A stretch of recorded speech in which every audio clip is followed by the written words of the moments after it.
Hello, welcome back to Asian Flicks. Today, we're watching a movie where a group of students suddenly got trapped in a time loop inside their school. They were trapped inside with a red creature who would hunt them. Will they have a tomorrow, or will they end as the creature's meal? Let's watch what will happen to them.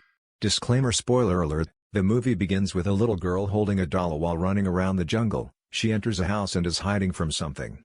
But all her effort is gone, as the hunter finds her, and chops her up. Her blood splatter and soak into the doll. In the next scene, we see Asuka, a young Japanese high schooler waking up and being served a nice meal by her mom. Her mom even packs her a lunchbox to share with her friends. On the way to school, we saw Ri, a popular girl chatting with her friends. Takahiro, a popular guy, bumps into Asuka, and Rumiko, a girl dropped by a motorcyclist. At school, we see Shota being bullied by the kids as they put the class money in his desk. Lunchtime arrived and we see Asuka eating by herself in the abandoned school chapel. Turns out she was an outcast in her class. In the middle of her meal, she saw a lot of blood-covered hands raised up from a well. But it's all gone when she looks into it. On the way back to class, she saw the school librarian dig up a hole, and when the wind blew, we saw a little girl behind Asuka said, When Asuka turns back, the little girl has gone. After the break, the school went on as usual. At night, Asuka suddenly received a message from a stranger asking her, why the red person is red. A series of spam messages keep on popping and she throws the phone away, but even with it the phone keeps on ringing. Asuka quickly goes to bed, and when the clock shows 12 a.m., she was transported to the school chapel with the other schoolmates. They were confused why they were there. One of their friends, Atsushi, who have left the school for a while, was also there. Atsushi decides to go back home, but when he wants to leave the school, a shadow quickly split his body in half and left him dead. Takahiro and the others begin to panic, then suddenly Rumiko flies out of the window and died. Takahiro and the others run to the school gate and try to break the lock but fail. They run back to the school, and when they hide, Shota was being slammed around the locker and he died from the injury. The shadow then comes after Ri drags her body and throws her from the stairs. Asuka and Takahiro manage to escape, but the being still chases them. Later, Asuka hid below the infirmary bed and Takahiro left to face the shadow. As she hid, Takahiro was screaming and then seen getting impaled in the chest. The shadow was then seen jumping above Asuka and she was dragged out from the bed. The shadow was a little girl with blood covered all over her body and holding a doll.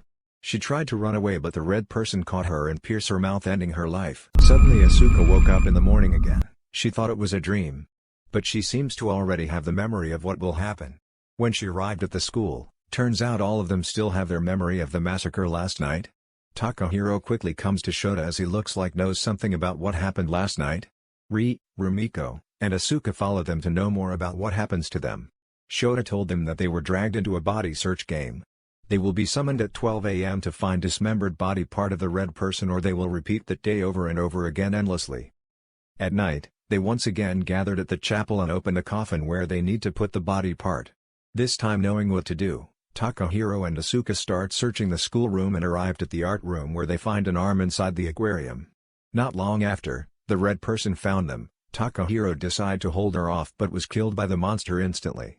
Asuka was running away and met up with the other girls, but when the monster was near, they managed to close the room. When they feel safe, the monster broke the fence and killed Rumiko instantly. Asuka quickly run and put the arm inside the coffin, but then the red person has arrived and she was killed after that. The day repeats again. But this time Asuka and the others become closer to each other. The girls begin to hang out together and have fun despite being in this horrific situation. Takahiro and Shota meanwhile were in the library to plan out how to search for the remaining body parts. Shota finds a newspaper about a mutilation murder case near the school that happened 30 years ago. Someone cut off the body of 8-year-old girl named Miko, but her head was never found. Now, they know the red person was Miko's spirit. To find the body part, Shota planned to confuse the red person by playing loud music in the entire school so she couldn't find them, and use a walkie-talkie to communicate. By following Shota's plan, they managed to find the body parts despite being killed countless times. In one of the searches, Takahiro was badly injured and needed to deliver the leg. Suddenly Atsushi joins them and helps to deliver the missing leg for the team, which left the head to be found. When they revive again, they went to the beach together to celebrate the finding of all the limbs aside from the head. Asuka and Takahiro manages to talk and begin to have a feeling between them. At the beach, all of them enjoy each other's presence while looking at the sea. After the fun time, they went to the house where Miko got killed to find more clues. They find out Miko was ill and cannot go to school, so the only friend she got was her doll, named Emily. They see a strange wall and decided to open it up. When it opened, they found Emily the doll inside the wall. Suddenly the door got slammed, distracting them for a while, but when they want to find the doll again, it has vanished. Night came, and this time it was different. Emily and the red girl united and turned into a bigger monster. They all tried to escape, but Fumiko, Shota, and Atsushi end up dying from a glass fragment. Takahiro, Ri, and Atsuka run away, but Takahiro was the first to die by getting impaled in the chest. The monster devoured Ri and left Atsuka alone. While running away, she accidentally falls from the school balcony and dies. The morning, they went to school but find no one remembers Ri except for them. It was strange.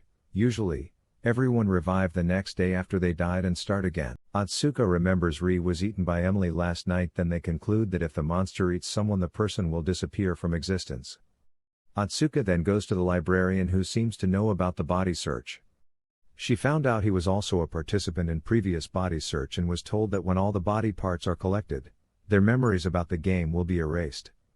But he managed to regain his memory because of a book a participant gave him before completing the game. In the evening, Asuka tells Takahiro about how they will forget about each other.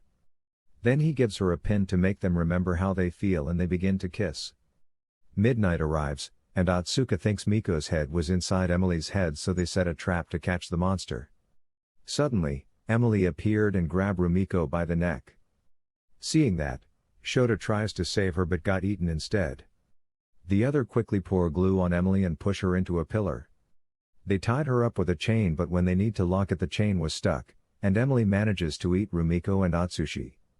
Feeling frustrated, Takahiro took the chainsaw and split the monster's head, revealing Miko's head. When they thought everything was over, the monster still chased them, and Takahiro sacrificed himself to trap the monster, but it failed. Emily came for Asuka, but she fights with all she got, and magically a cross comes down to impale Emily. What a plot armor, guys. The game came to an end, as she put E-head in the coffin. The next day, everyone seems alive, even Ri, but they forget all the memories during the body search game. While on the way to the chapel, the pin fell from Asuka's pocket, and when Takahiro sees it, the memories from the game came back to him. The movie ends with a smile on Asuka's face. That's all for today. Thank you for your support.